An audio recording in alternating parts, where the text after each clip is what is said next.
Boa noite. Boa noite. Boa noite. Boa noite, meu irmão. Boa noite. Boa noite. Estão me ouvindo e vendo bem aí? Tranquilo? Sim. Sim.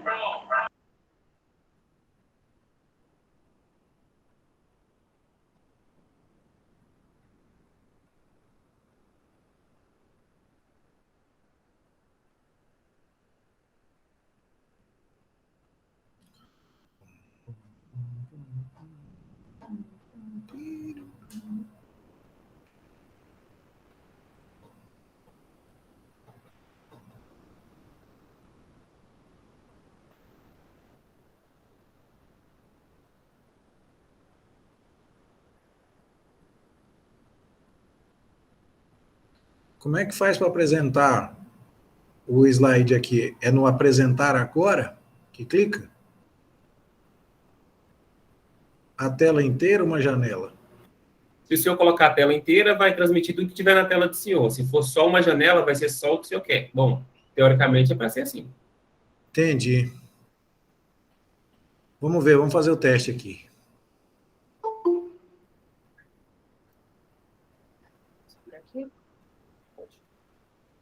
O que vocês estão vendo? Só a janela? Isso, o estudo de Malaquias. Só o Malaquias. Isso. O duro é que eu não vejo mais ninguém depois que eu ponho o Malaquias aqui. O rosto Aí no todo caso eu mundo teria que some. ter duas telas para conseguir ver separado. Entendi. 2 monitores?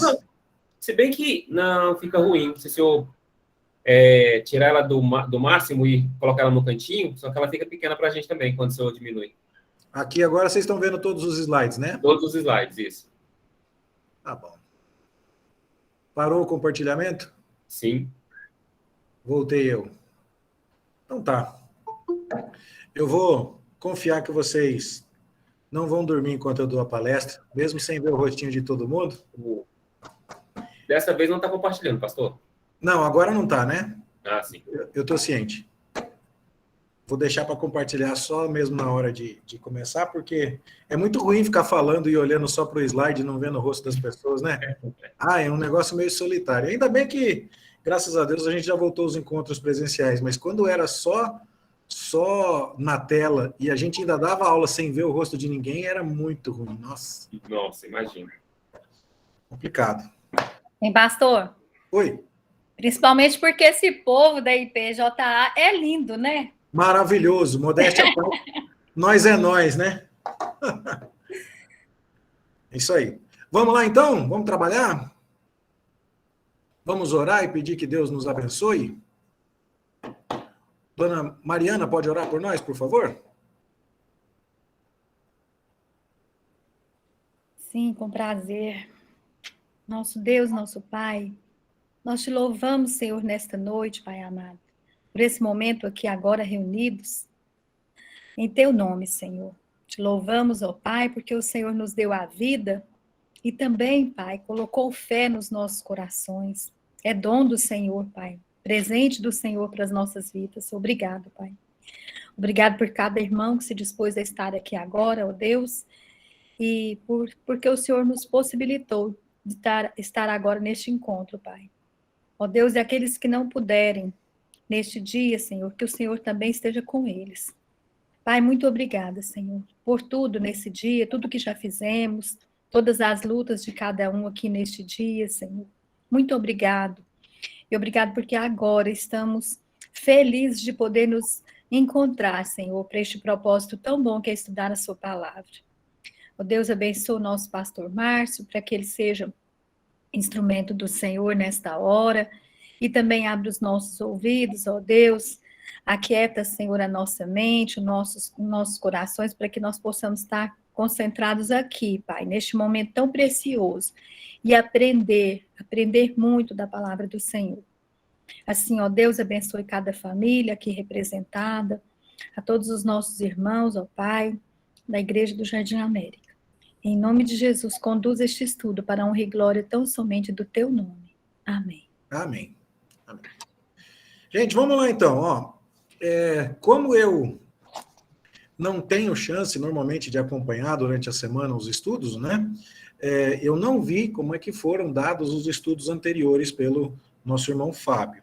Então, eu vou fazer uma revisão de todo o Antigo Testamento em uns 20 minutos, tá? Aquele voo assim panorâmico, esperando que as informações que eu julgo necessárias, que você saiba para interpretar o livro de Malaquias, sejam recordadas nesta revisão relâmpago, tá? Eu vou falando, qualquer coisa que aparecer diferente, se você quiser interromper, fique à vontade. Só se lembre, por favor, de falar, de me avisar de maneira específica, né? Porque, peraí, eu preciso estar com o PowerPoint aberto, né? E por que ele não estava abrindo aqui? Só se lembre, então, de me avisar de maneira específica, porque eu não vou estar te vendo, tá? Para eu poder, ouvindo você, eu paro e aí respondo a sua pergunta. Tá bom? Vamos lá. Vocês estão vendo aí a capinha do estudo de Malaquias? Sim. Sim. Sim, então tá bom. Então vamos lá. Eu vou começar com esse mapa aqui, ó, que está disponível no YouTube, nesse link que está aí, ó. É basicamente uma animação, esse vídeo, que mostra, ano a ano, como é que os impérios do mundo foram crescendo ou diminuindo, e alguns sumindo do mapa, né? Desde 3000 a.C. até os dias atuais. E eu só vou pegar deste vídeo que está aí, a parte que nos interessa. Qual é a parte que nos interessa? Quando começa a narrativa bíblica. Em 1440 a.C., a data estabelecida da perspectiva conservadora, é que Moisés está saindo com os hebreus do Egito. E se você olhar no canto inferior esquerdo, do lado de baixo para a esquerda do seu mapa, você vai ver lá escrito em inglês Egito, né? E o número 18, que tem a ver com a dinastia que estava comandando o Egito ali. Você vê que o Egito era grandão e na terra de Canaã só está escrito Canaã e mais nada. Né? Tem os hititas em marronzinho lá em cima, a Babilônia numa cor meio ferrugem aqui para baixo, os Mitanni de verde ali, mas um dos maiores impérios do mundo é exatamente o Império Egípcio, onde estava o povo de Israel escravizado, e Deus resolveu humilhar aquela nação para mostrar o seu poder e para salvar os israelitas. Ali então, nessa época, com esse mapa do mundo, nós temos o período do Êxodo e o personagem principal é Moisés. Aí o povo vai para a terra de Canaã. Quando nós estamos por volta do ano 1200, ou seja, uns 250 anos depois, quando você olha para o mapa da terra de Canaã, você percebe uns nomezinhos ali, ó. Dan, Manassés, Gade, Judá, Ruben, Simeão. Você percebe esses nomes ali que são precisamente os nomes dos filhos de Jacó que tiveram posse da terra de Canaã e como ela foi, né, distribuída quando Josué fez o sorteio da terra entre as tribos. Uma novidade. Oi. Pastor, só interromper o senhor aqui um minutinho. Acho que se o senhor correr o mouse aí onde o senhor está falando, para a gente aqui fica mais claro. Aqui, ó. Tá. Isso, assim o senhor consegue ajudar a gente no visual também. Ok, eu pensei que o mouse não dava para ver. Então, não, ele funciona também. Aqui está a terra de Canaã, certo? Aqui, bem nesse pontinho aqui, o Mar da Galileia, aqui embaixo, o Mar Morto, o Rio Jordão corre bem aqui no meio, e esse pedaço aqui era a terra de Canaã, e foi esse pedaço que Josué distribuiu entre os filhos de Jacó. O Egito ainda está grandão, certo? Os hititas lá em cima cresceram muito, e agora você tem dois impérios que vão ser muito importantes, os assírios de azul e os babilônicos aqui na cor ferrugem. Os elamitas persas vão vir depois, mas também vão ser bem importantes para a história bíblica. Mas agora, você vê, os hebreus aqui distribuídos têm outros impérios ao redor, mas nenhum representando uma grande ameaça.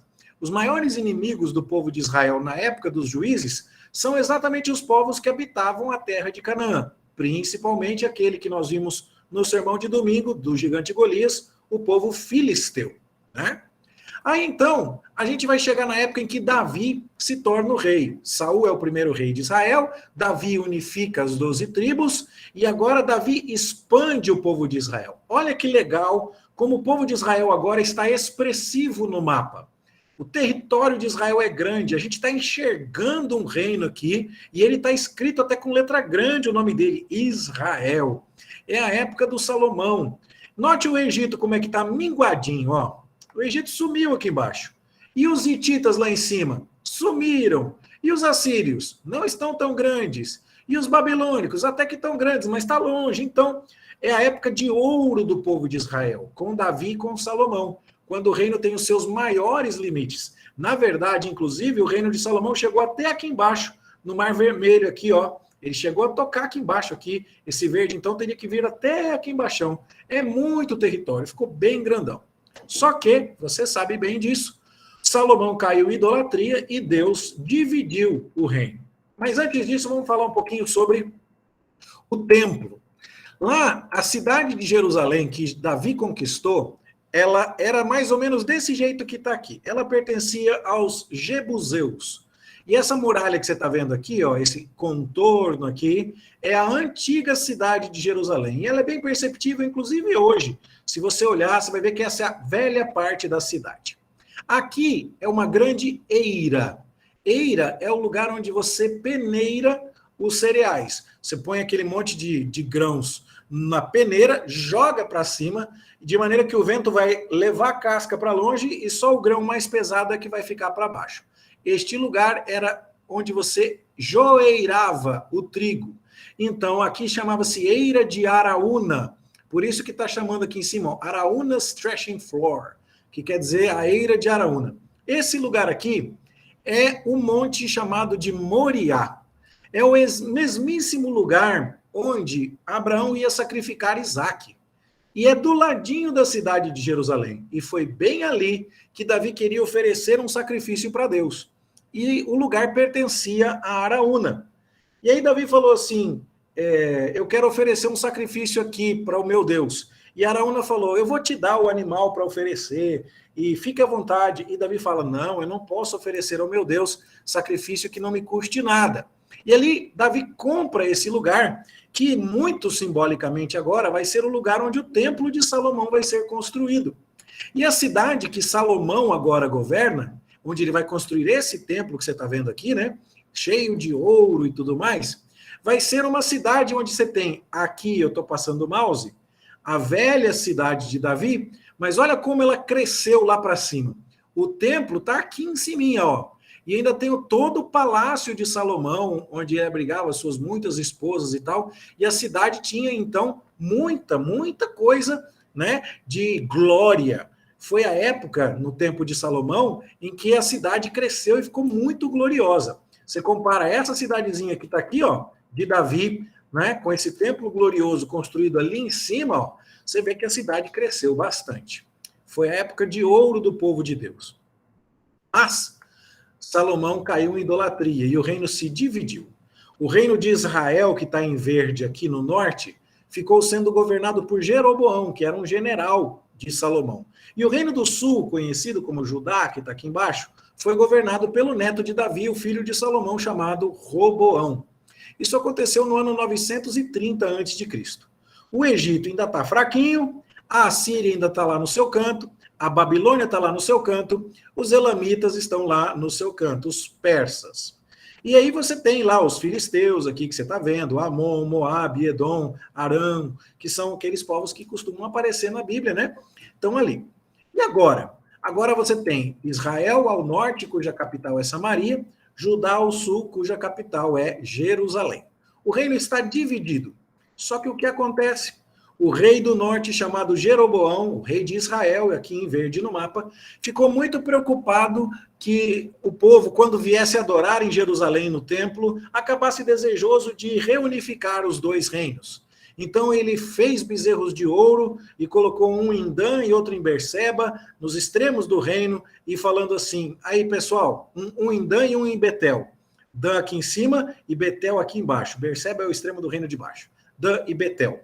E aí ele ficou dizendo, pessoal, vamos adorar o bezerro de ouro e tal. E por causa dessa idolatria, né, o reino do norte começa a cair em declínio.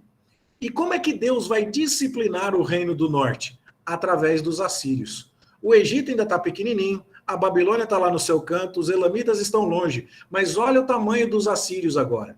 E essa área que está aqui em azul mais claro, que compreende Tiro, Sidom e outras cidades, vai mostrar que esse também é um território no qual os assírios têm influência. Ou seja, os assírios praticamente encostaram em Israel aqui. É a época, então, que os assírios começam a cobrar imposto do povo de Israel. Esse obelisco negro, que nada mais é do que uma pedra esculpida na forma de uma grande revista em quadrinhos para contar uma história, ele foi feito pelo rei assírio Salmaneser, que governou de 858 a 824 a.C. E ele mostra o rei Jeú de Israel pagando tributo para o rei assírio Salmaneser. Olha que coisa! Houve uma época, há pouco tempo atrás, em que a glória de Jerusalém era enorme, que o reino de Israel era enorme e os assírios eram pequenos. Mas justamente por causa da idolatria, o reino se divide e agora os assírios crescem e agora os israelitas estão pagando tributos para os assírios. Pastor, Oi. essa história de cobrar os tributos, porque eles eram terras independentes. Como é que, tipo assim, a outra terra vem cobrar tributo dessa?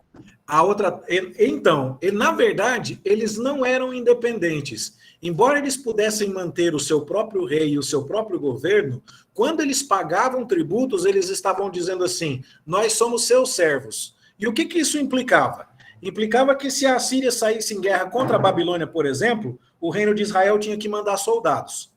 Implicava que de todos os súditos do reino de Israel, o rei de Israel cobrava um imposto que seria entregue para o rei da Assíria. Então, isso era uma vassalagem, né, que é o nome, e que significava uma certa autonomia política, mas nem tanto não. O que já mostra um estado muito sério de decadência, né? Então, essa era a situação problemática. E aí, ó, se você pega a história em quadrinhos aqui e dá uma virada, esse é o lado que está mostrando o pessoal levando tributo aqui, ó. Se você coloca as 4 linhas numa só, olha só, aqui está o rei assírio, vocês estão vendo ele aqui no mouse, ó. O rei israelita está ajoelhado. E toda essa galera que está aqui atrás, ó, é tudo israelita que está vindo trazer presente todos os tributos que os israelitas trouxeram para Jeú, para Salmaneser. Sabe como é que você descobre que o camarada é assírio? É fácil, ó, é pela barba dele, tá vendo aqui, ó?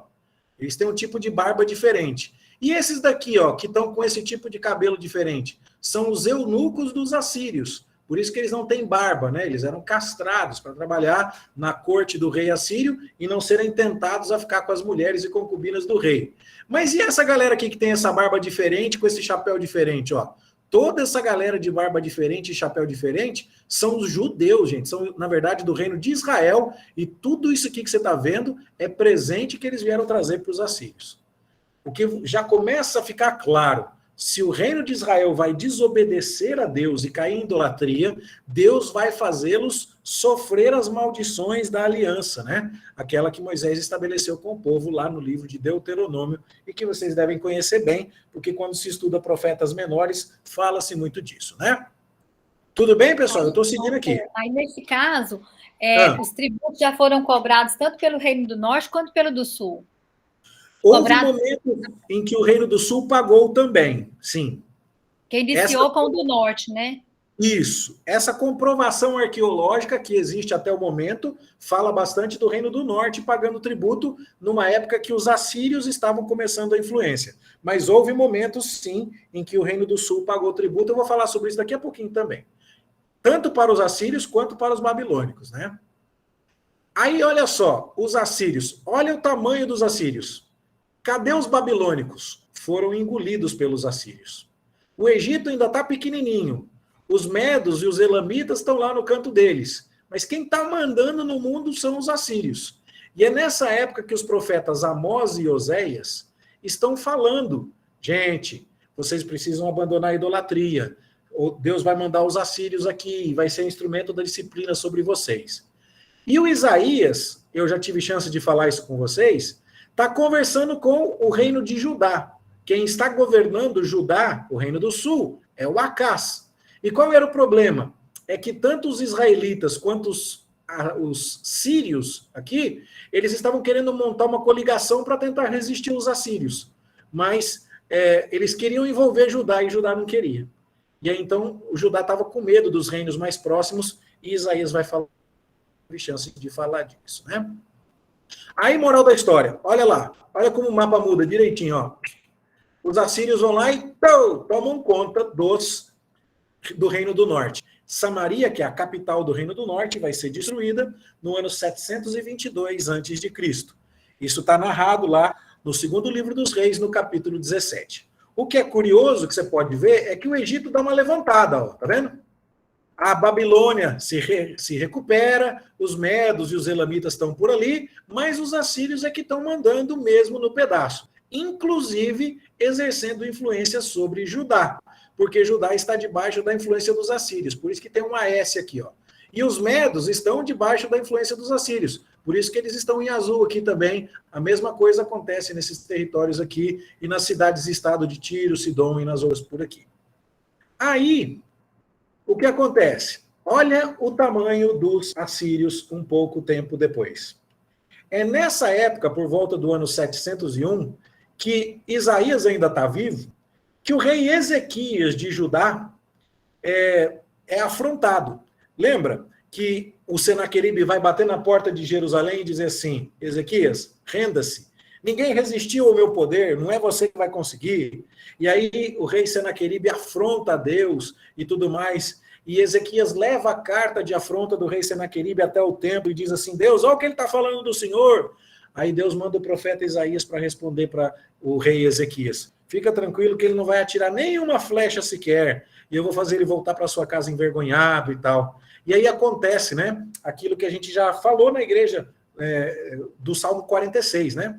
Lá no Museu Britânico de Londres, tem as lajes de pedra com as quais Senaqueribe decorou o seu palácio, e ele retrata uma batalha parecida com essa aqui, ó. A cidade de Laquis devia ser parecida com isso. Em cima de uma montanha, com muralhas, e ele jogando com carros de fogo aqui, que você está vendo, com carros com arietes, né? E tentando colocar fogo nas muralhas para enfraquecer os tijolos do inimigo e tal. E o rei Senaqueribe aqui, na carruagem dele, ó, ordenando a batalha.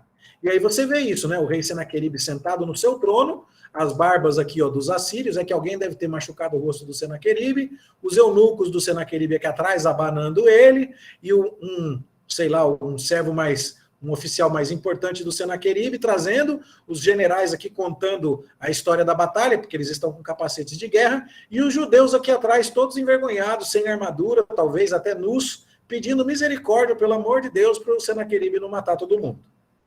Né? Então, aqui fica o relato em escrita cuneiforme, que está aqui, diz, né? Senaqueribe, o poderoso rei da Síria, sentado no seu trono de julgamento diante da cidade de Laquis, eu dei permissão para a sua matança. Né? Aí, então, o reino de Judá vai se equilibrando ali.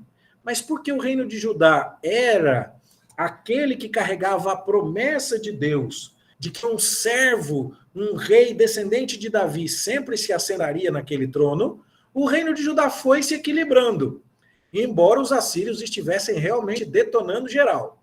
O Egito está lá grandão, mas não está incomodando no cenário bíblico por enquanto. E os lídios e tal, os babilônicos aqui. A Babilônia, você nota do mapa anterior para cá, ó, aqui cadê Babilônia? Pequena e dominada pelos assírios. Nesse mapa aqui, ó, a Babilônia já deu uma crescida. É nessa hora que começam a profetizar Abacuque e Jeremias. O Abacuque está falando: Deus, aqui em Judá está uma bagunça, o senhor não vai fazer nada? E aí Deus responde: sim, vou fazer, vou mandar os babilônicos. Aí o Abacuque fala: Deus, mas eles são piores do que nós.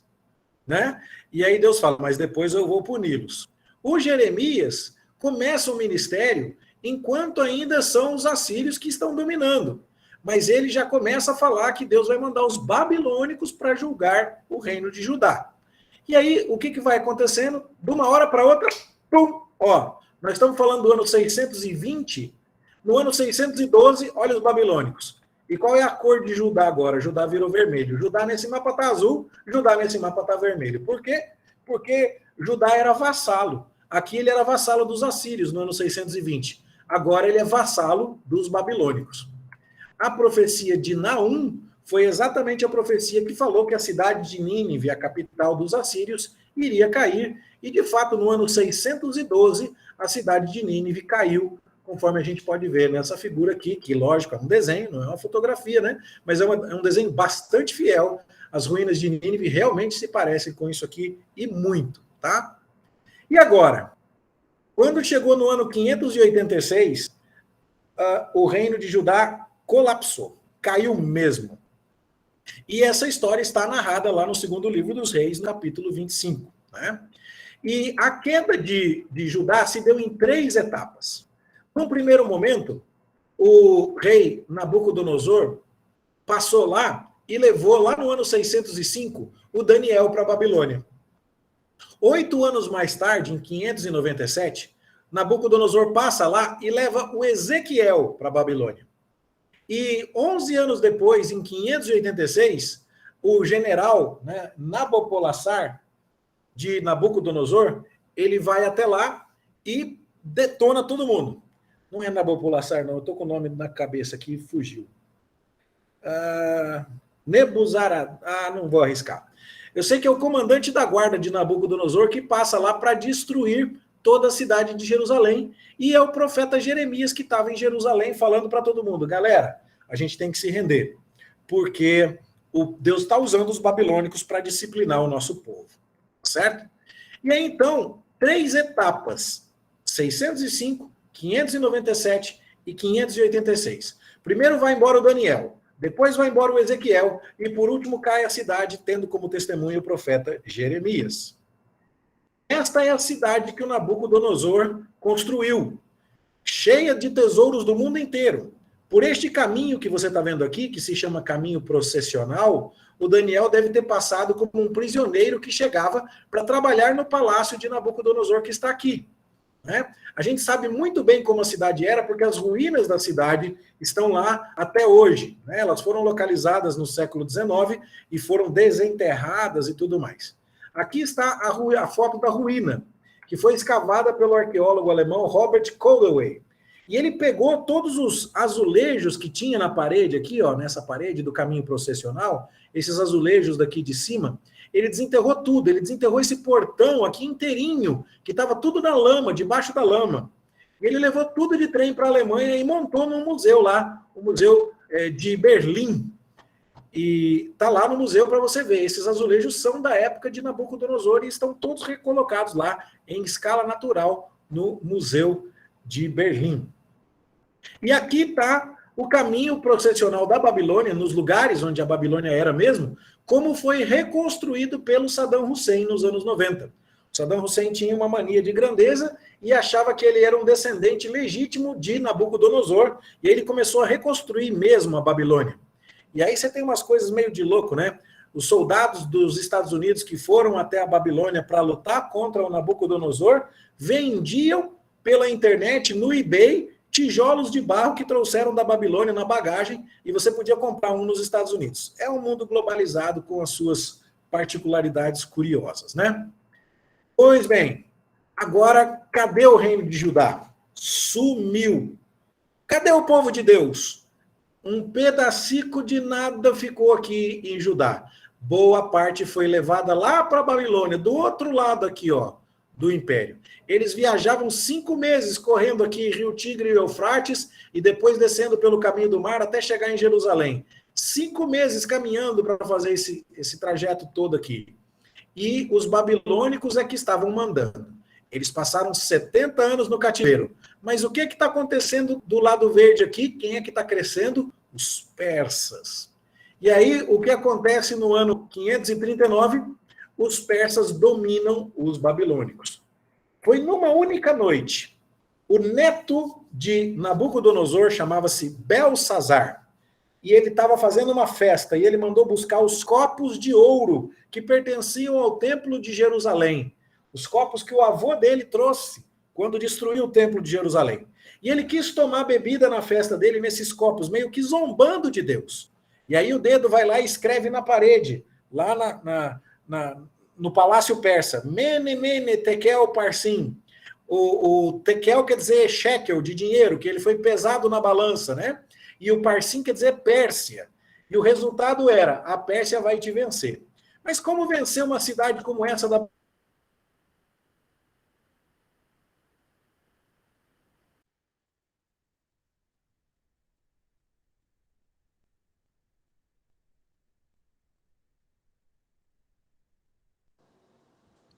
Ficou mudo.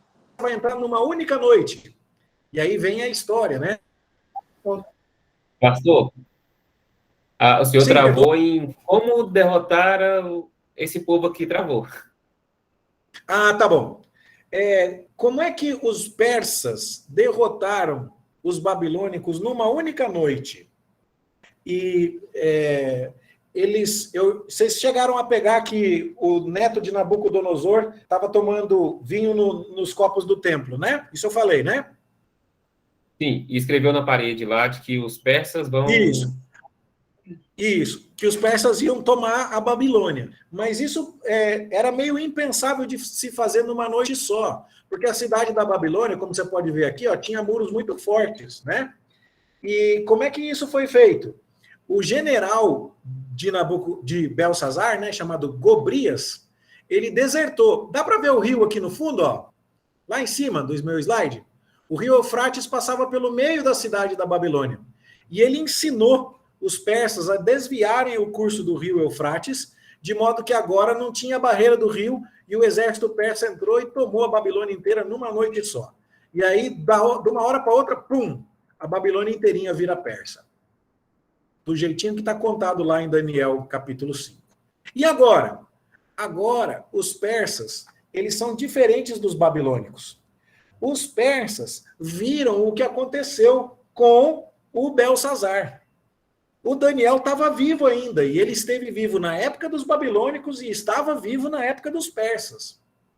Quando Daniel foi jogado na cova dos leões, era na época dos persas, que tentaram fazer Daniel não orar para o seu Deus e tudo mais, né? Lembra que Daniel desobedeceu um decreto dos medos e persas que não se pode revogar, né? E aí, então, Daniel era um testemunho vivo. O Belsazar, neto de Nabucodonosor, brincou com os utensílios do templo, caiu o império de Nabucodonosor numa só noite. O que o imperador persa faz? Fala para todo mundo, eu quero vocês de volta para Jerusalém, leva todos os tesouros, vai lá para Jerusalém e orem por mim. Conhece o crente 6 horas? Ele mesmo não vai na igreja, mas todo mundo que ele encontra, ele fala, 6 horas por mim, 6 horas por mim. O imperador persa Ciro era meio 6 horas, sabe? E aí ele manda o povo de volta para Jerusalém. Aqui você tem as figuras dos persas, como eles eram. Aqui está um cilindro de Ciro, que conta em escrita cuneiforme o que ele fez. E aqui está uma das capitais da Pérsia, a cidade de Persépolis. E como seria a reconstrução do palácio de Ciro, muito bonito, né? Na Pérsia, lá em Persépolis. Então, gente, essa é a cronologia toda. Nesse quadrinho que eu vou passar aqui, rapidinho, a gente vai ver, deixa eu ver como é que está o relógio aqui, o quanto que eu já andei. Nossa, falta só 20 minutos, eu não cheguei nem no começo da história, mas não tem problema. Qualquer coisa a gente continua semana que vem. Samuel foi o último juiz. Ele vai conhecer Davi, né? E Davi começa a reinar por volta do ano 1010. Samuel vai ungir Saul. Saul começa a reinar por volta do ano 1050. Então, estamos terminando o período dos juízes com Samuel e começando o período dos reis. Saul vai de 1050 a 1010. Depois vem Davi, que, embora divida o governo com o filho de Saul, chamado Isbosete, por 7 anos, Davi reina de 1010 até 970. E depois vem Salomão, por mais 40 anos, de 970 até 930. São 120 anos do reino unificado. Saul 40, Davi 40, Salomão 40. Nesse tempo todo, de 1050 até 930, as 12 tribos estavam unidas num único reino, o reino de Israel. Isso você encontra na sua Bíblia, no primeiro livro de Samuel, no segundo livro de Samuel, e uma boa parte disso no primeiro livro dos Reis. Tá? E aí, segundo Reis vai contar uma história posterior, que a gente vai ver daqui a pouco sobre o que aqui fala. Ali com Davi que começa a ser escrito o livro dos Salmos. O Salmo 90 já tinha sido escrito por Moisés. O Salmo 23 é escrito por um Davi jovem, pastor de ovelhas. O Salmo 127 é escrito por Salomão, quando constrói o templo. Provérbios, Cantares, Eclesiastes são dessa época. E aí, com a morte de Salomão, o reino se divide em 2. O reino do sul se chama Judá e o reino do norte se chama Israel. O reino do sul vai durar até 586, o reino do norte vai durar até 722. E o reino do norte acaba. Ele some do mapa. O reino do sul continua depois disso. Jeroboão é o primeiro rei do norte, o general lá de Salomão, e Oséias é o último rei do norte, quando os assírios finalmente destroem todo o reino do norte. O primeiro rei do norte é Roboão, o filho de Salomão, o último é Zedequias. O reino do norte teve 9 dinastias diferentes, muitos golpes de Estado. Ele durou só 208 anos, o que ainda é um período grande para os padrões da época, e teve 20 reis diferentes. Mas o reino do sul durou 344 anos. E se você somar isso com os 80 anos que Davi governa, né, sendo ele e Salomão, isso aqui dá 424 anos, o que é um período muito maior do que qualquer outro reino daquela época, que só pode ser explicado, segundo nós pensamos, pela promessa de Deus de manter um descendente de Davi no trono. Foi muito tempo, certo?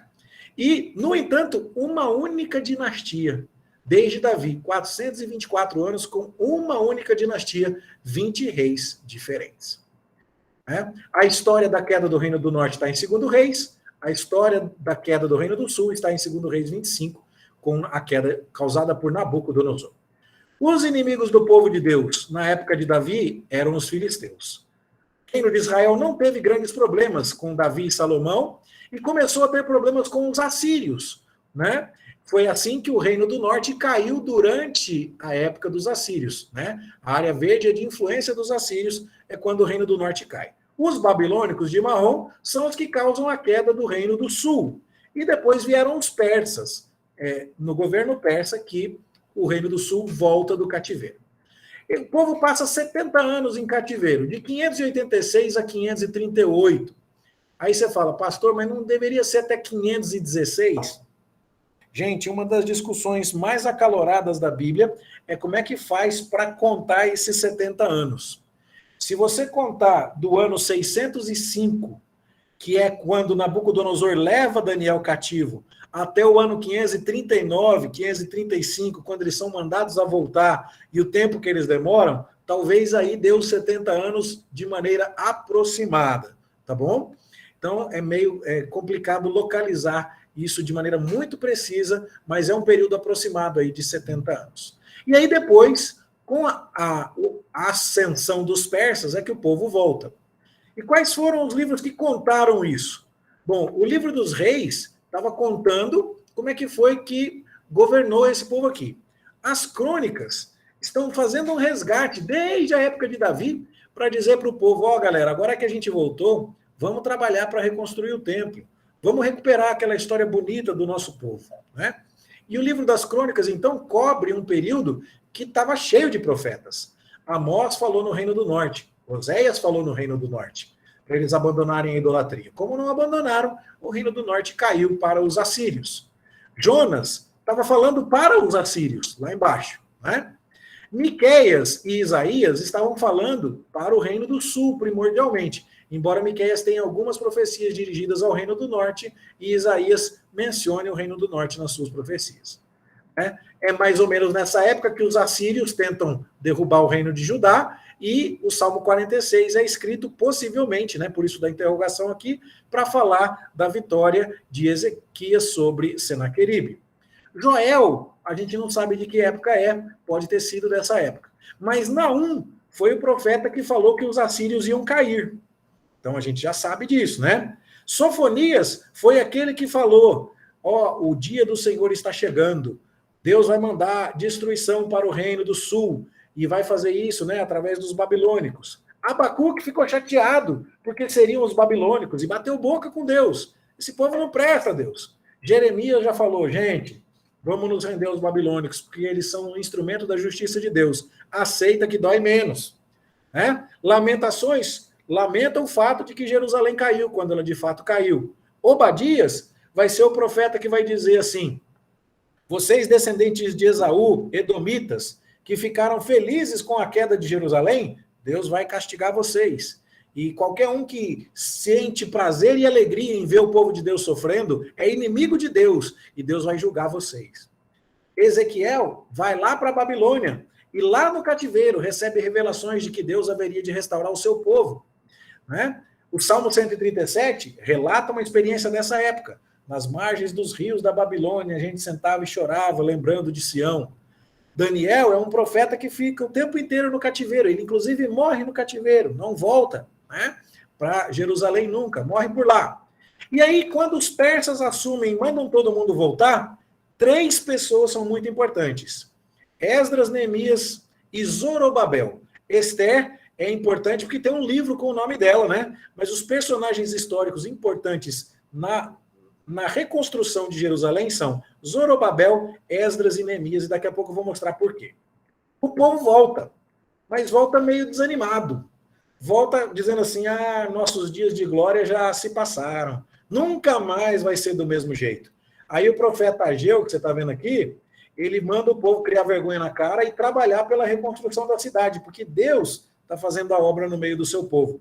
Zacarias tem visões encorajadoras que mostram que o povo deveria fazer a obra porque Deus estaria com eles. E o Malaquias, que é o que a gente vai ver hoje, vai dizer, gente, não é para ficar desanimado não. Vocês estão achando o quê? Que Deus não é grande o suficiente, não é importante o suficiente para receber uma adoração digna de vocês? Só porque vocês estão sofrendo e estão aí em condições menos gloriosas do que outrora, vocês vão achar que podem prestar um culto preguiçoso para Deus? Nada disso. Aí então você tem o Salmo 126, que é mais ou menos dessa época, né? Quando o Senhor restaurou a nossa sorte, ficamos como quem sonha. E dissemos, grandes coisas, todo mundo disse, grandes coisas o Senhor fez por eles. É verdade. Com efeito, o Senhor fez grandes coisas por nós, por isso estamos alegres. Mas, ao mesmo tempo, o mesmo Salmo diz assim, restaura, Senhor, a nossa sorte como as torrentes do Negueb. Aí você fala assim, peraí, mas quando o Senhor restaurou a nossa sorte, nós ficamos felizes? O verso 1 fala, quando o Senhor restaurou a nossa sorte, e o verso 4 diz, restaura, Senhor, a nossa sorte? Por quê? Que restaurou a sorte é quando o povo voltou do cativeiro. Mas ainda é preciso que Deus restaure a sorte, porque o povo que voltou do cativeiro está vivendo na miséria. A cidade de Jerusalém está caidinha, não tem muro, Neemias precisa reconstruir, a vida religiosa está ruim, Esdras precisa organizar, e assim vai. Então, 3 pessoas importantes voltaram para reconstruir a cidade de Jerusalém. Logo que o rei Ciro derrotou os babilônicos, Zorobabel, que é príncipe, ele é um descendente real da linhagem de Davi, ele está na genealogia de Jesus, ele volta como governador. Note, ele não é rei, ele é governador da província da Judéia. Por quê? Porque a Judéia agora nem tem administração mais. Não se trata de um reino vassalo, é uma província, uma satrapia dos persas. Zorobabel pode ser o governante, mas quem manda é Ciro. E ele vai reconstruir o templo por volta do ano 539. Mas note, quase um século depois, em 458, 80 anos aí, redondos, né? Quase. Esdras volta para reconstruir a religião. E 90 e poucos anos depois é que Neemias volta para reconstruir os muros. Perceba o clima. O povo reconstrói o templo, mas a religião está fraca. 80 anos depois ainda tem que ter um sacerdote como Esdras. 90 anos depois o muro não está pronto. Tem que vir o Neemias para reconstruir o muro. Ou seja, a vida pós-exílio era muito difícil. E do mesmo jeito que Deus mandou o povo para o cativeiro em 3 remessas, no primeiro cativeiro foi o Daniel, em 605, no segundo foi o Ezequiel, em 597, no terceiro foi o Jeremias, né, com a queda da cidade, em 586. Da mesma forma, o retorno do cativeiro se deu em 3 etapas. Primeiro Zorobabel para reconstruir o templo, depois Esdras para reconstruir a religião, e depois Neemias para reconstruir os muros. Mas tem uma coisa que está faltando, o rei. E isso é tão sério e tão importante que nos profetas que você vê sendo descritos, você tem palavra do Senhor que veio a Ezequiel, que veio a Daniel no primeiro ano do rei tal, no segundo ano do rei tal, quando reinava fulano sobre Judá, cicrano sobre Israel e tal. Mas em Malaquias, não está dizendo nada. Sentença pronunciada pelo Senhor contra Israel por intermédio de Malaquias. Não fala nem de rei. Por quê? Porque Israel está sem rei. Israel agora é uma província persa. Tudo bem até aqui, pessoal? Sim. Pastor, eu quero saber se isso está gravado, porque eu vou ter que escutar isso pelo menos 365 dias por ano, para eu poder pegar um pouquinho. Eu pensei que vocês tinham aprendido isso tudo com o Fábio, não? Pastor, aprender a gente aprende, mas na hora que pega um resumo desse, Entendi. babando. Eu não sabia que era para trazer babador para essa aula. Entendi. Bom, mas isso deve estar gravado, não está não, Michele? Tá sim. Então, Não, beleza. vou precisar, Michele. Então tá. Aí, olha só, essa aqui é a cidade de Jerusalém na época do Neemias. Tinha os muros que foram reconstruídos e tal. Aí veio Neemias nessa época aqui. É um pouquinho nessa época, ou um pouquinho depois do Neemias. Note que a gente não sabe exatamente, porque o livro de Malaquias não está nos dando mais detalhes históricos, que entra o Malaquias. E qual é o contexto? O povo foi para o cativeiro, em 3 remessas, voltou do cativeiro, em 3 remessas, estava cheio de esperança, agora vai, hein, gente? Só que foi passando o tempo. E 90 anos depois do cativeiro, o muro da cidade não está pronto, então rola uma certa frustração. Quem está frustrado está meio desanimado, né, gente? E aí, então, é que tem os efeitos do desânimo do povo. O povo voltou do cativeiro falando, agora é nós. E nada. Eles estão 90 anos depois do retorno, ainda escravizados pelos persas, ainda sem rei, ainda sem autonomia política. E isso gera uma frustração que se expressa na maneira como o povo se relaciona com Deus. E é disso que Malaquias vai falar. O que é que Malaquias vai falar? Gente, vocês estão batendo boca com Deus e Deus tem algumas coisas para dizer para vocês. O jeito de Malaquias escrever a profecia dele é muito particular. Tem 2 profetas que se destacam por serem aqueles profetas que não falam assim diz o Senhor em primeiro lugar. Um deles é o Abacuque, né? O Abacuque está batendo boca com Deus. Ô Deus, o senhor vai deixar os caras fazer isso aqui em Judá e não vai fazer nada? Ele é muito particular, o Abacuque, justamente por ser esse cara que pergunta para Deus como profeta e questiona Deus, ao invés de falar com o povo em nome de Deus. Já o Malaquias é um pouquinho diferente. Ele diz assim, vocês disseram isso, Deus está falando isso. Galera, está acontecendo assim. E agora eu vou falar para vocês o seguinte. Então, existe um bate-boca entre Deus e o povo no livro de Malaquias. Existe até uma discussão se Malaquias é um nome próprio ou não, porque Malaquias literalmente significa mensageiro de Jeová. Então, palavra que foi dada ao povo de Israel pelo mensageiro de Jeová. Pode ser que isso seja o nome dele, ou pode ser que isso seja apenas uma descrição da função dele. Nós não sabemos. Mas como é que a gente sabe que era nesse período aí que estava o Malaquias? A gente sabe disso porque o pessoal estava casando com mulheres estrangeiras nessa época. Exatamente o mesmo problema que acontecia na época de Esdras e Neemias. Então, o problema é bem semelhante. Depois, tem uma hora que Deus fala assim, você vai me trazer um animal cego para sacrificar? Apresenta para o teu governador, vê se ele aceita. A palavra governador ali é uma palavra para descrever o soberano persa. E aí, então, você fala, bom, isso aqui é da época dos persas. A posição do livro de Malaquias no cânon é exatamente a última, né? O último livro do cânon, o último livro do Antigo Testamento. Tudo isso, portanto, nos leva a crer que é esse o detalhe.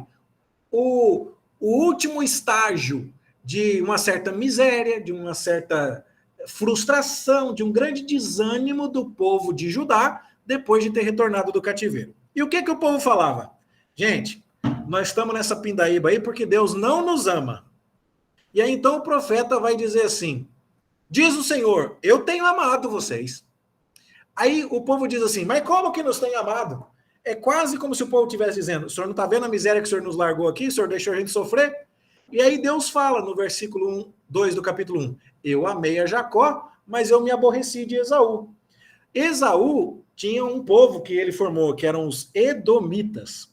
Os Edomitas que, quando Jerusalém caiu, ficaram lá. Bem feito, bem feito. E o profeta Obadias, lembra que eu disse isso um pouco antes? Falou, galera, não fala bem feito não, que quem gosta de ver a desgraça do povo judeu vai sofrer na mão de Deus, porque inimigo do povo de Deus é inimigo de Deus. E aí Obadias profetiza a queda de Edom. E os Edomitas caíram. e nunca mais se levantaram. E aí, então, Malaquias está conversando com o povo em nome de Deus, né? Vocês acham que Deus não ama vocês? Deus ama. Ele ama tanto que ele escolheu Jacó na barriga da mãe e não escolheu Esaú. E a maior prova disso é que Jacó caiu, mas Deus continua cuidando de vocês. E os edomitas caíram e não vão se levantar mais, não. Então, essa é a ideia lá do texto. Depois... Você falou que Jacó caiu, foi Esaú que caiu, né? Jacó caiu, né? Porque o povo de Israel foi levado pelos babilônicos. Mas, surpreendentemente, apesar de ter caído e ter ido para a Babilônia, eles voltaram. Ou seja, a queda do reino de Judá não foi definitiva.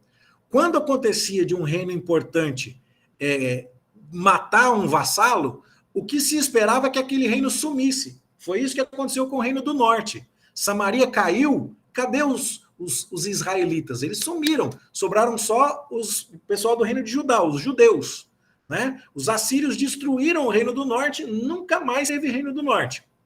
Era de se esperar que acontecesse a mesma coisa com o reino de Judá, que quando os babilônicos destruíssem o reino de Judá, os judeus sumissem.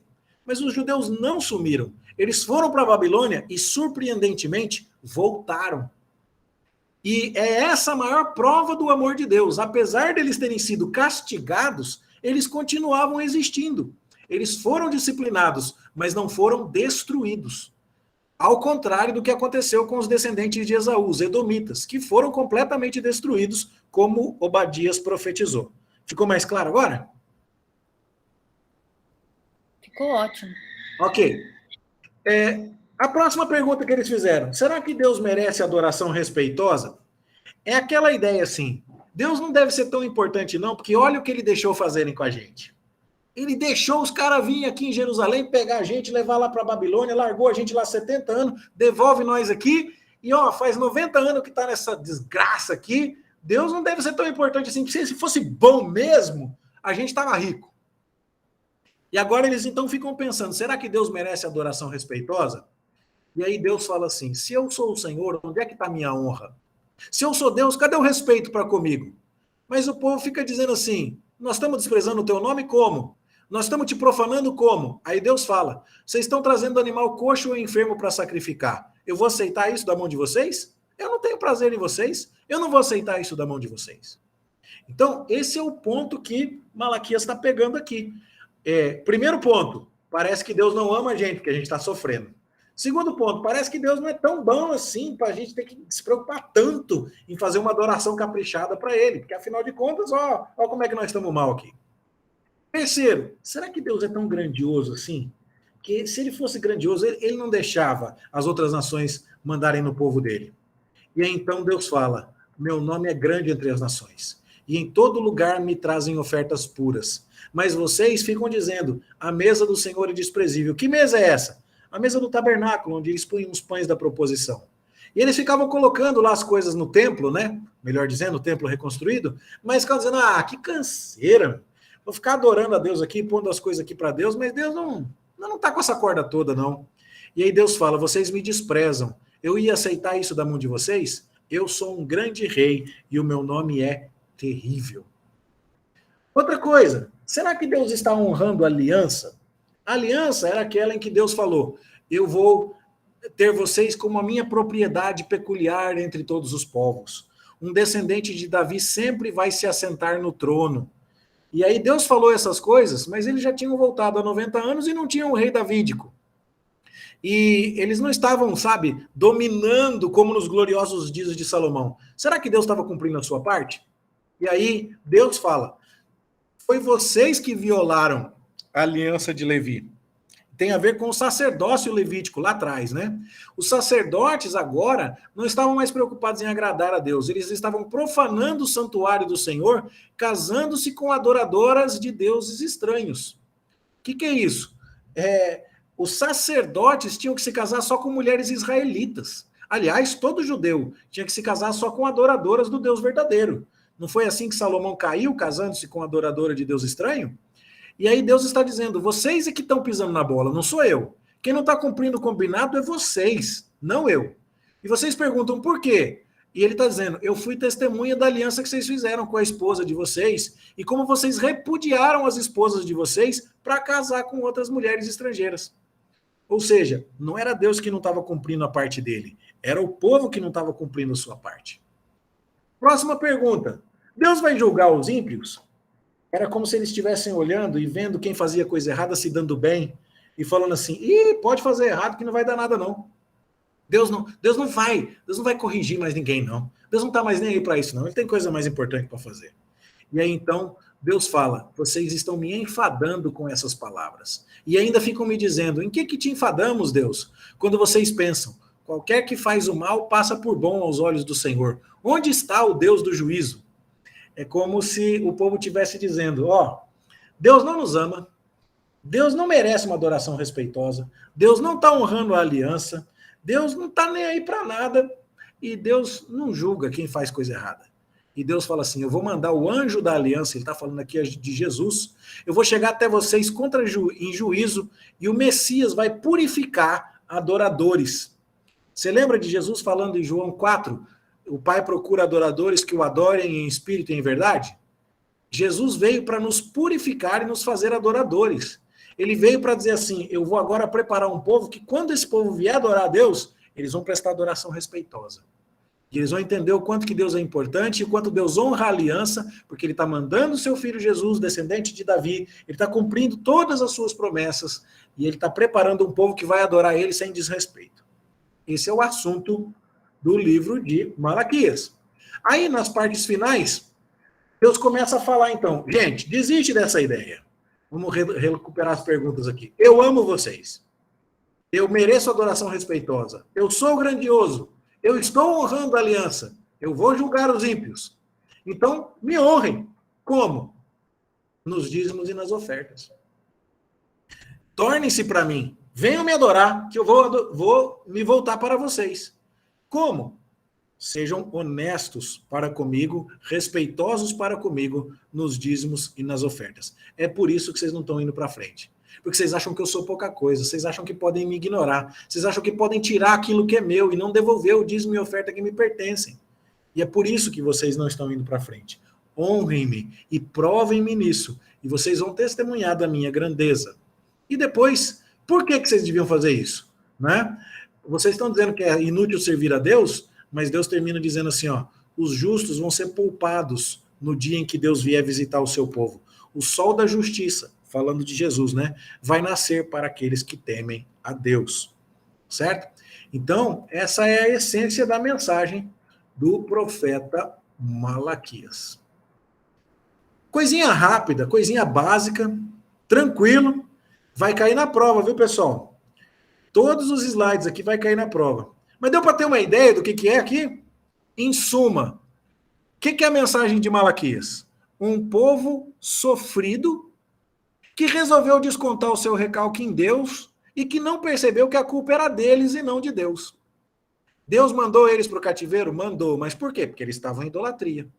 Isso foi injusto da parte de Deus? Não. Quando Deus mandou eles de volta, foi uma das maiores provas de amor e de fidelidade de Deus. Deus não deixou o reino de Judá ser destruído.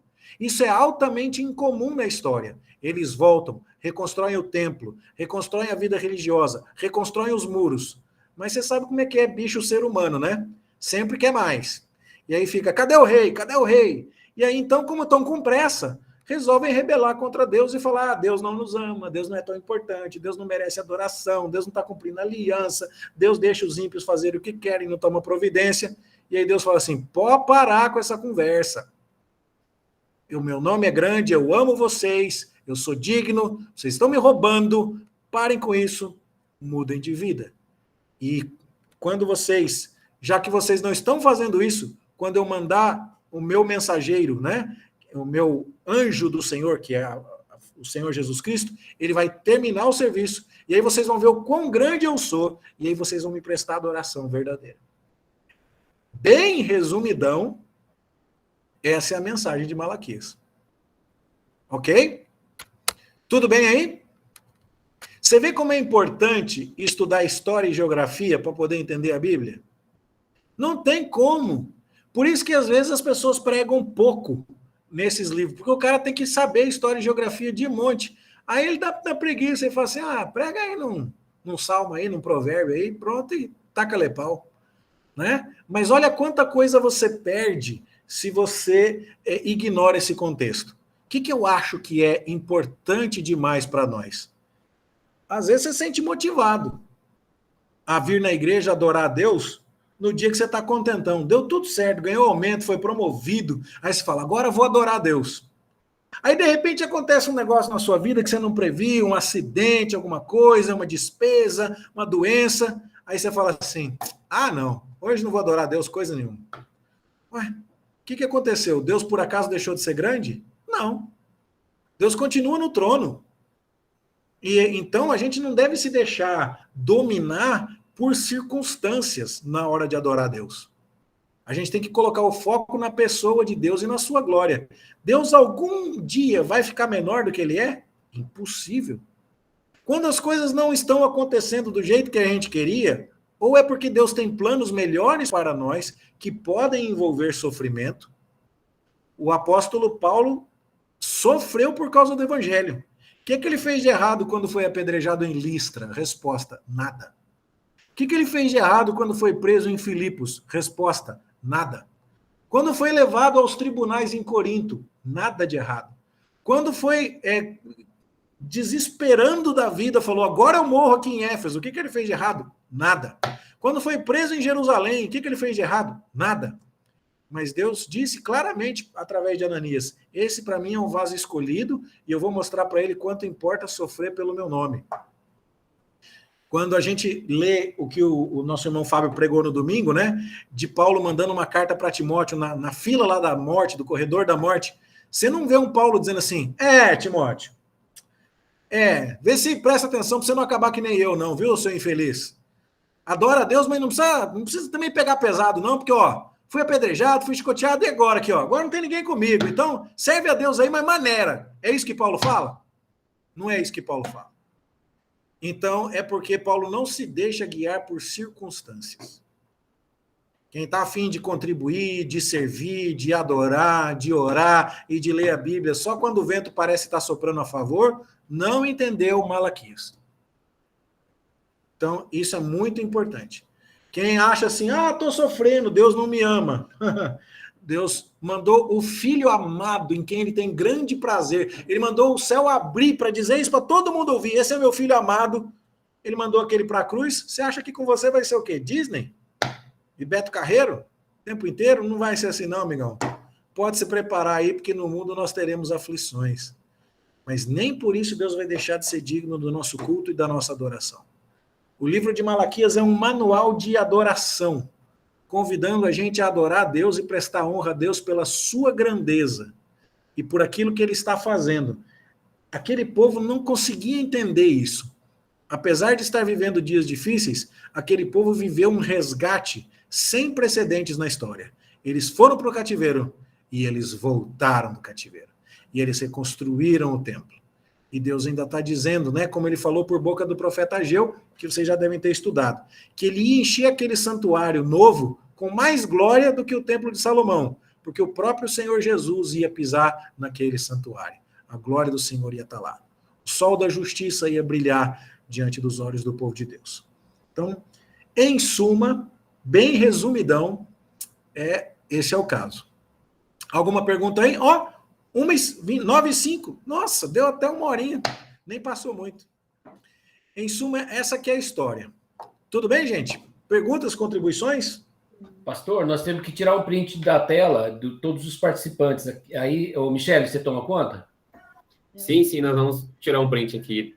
Ok, obrigado. Encerrar.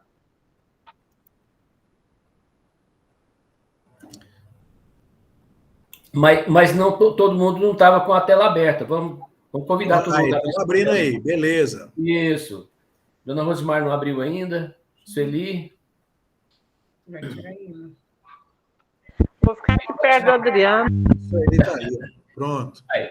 Ótimo. Peraí. Com a Alice aqui também. Ela está escondidinha aqui, ó. Aí, muito bem. Bora lá. 1, 2 e já. É isso aí. Obrigado, meu irmão.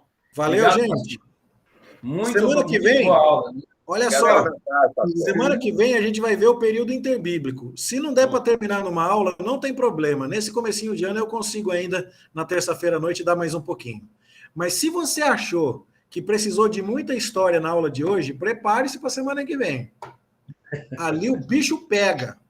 Porque tem história de monte e mais. São histórias que a gente não está acostumado, porque essas, quando eu falava alguma coisa, era de um livro que você já estudou, quando eu falava do Daniel, da escrita na parede, quando eu falava da queda de Jerusalém, do Jeremias, você fala, eu conheço esse cara. Na aula que vem, quase nada a gente conhece.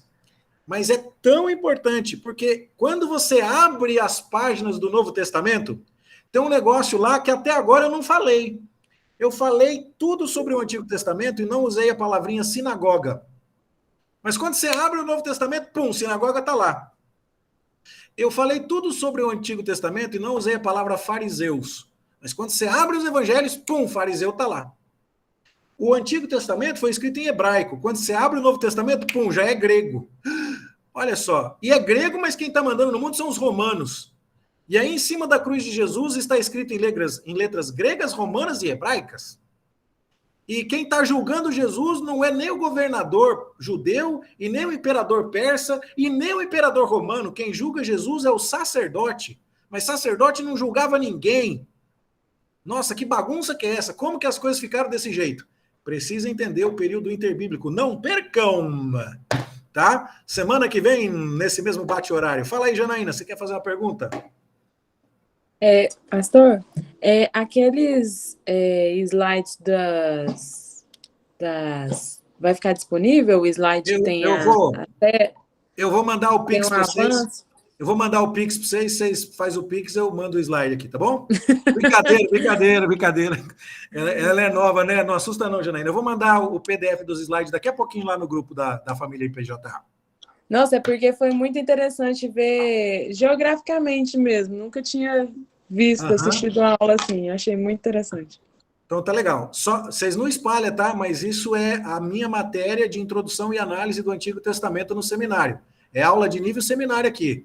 Jardim América não tá fraco não, mano. É nóis. Tá bom?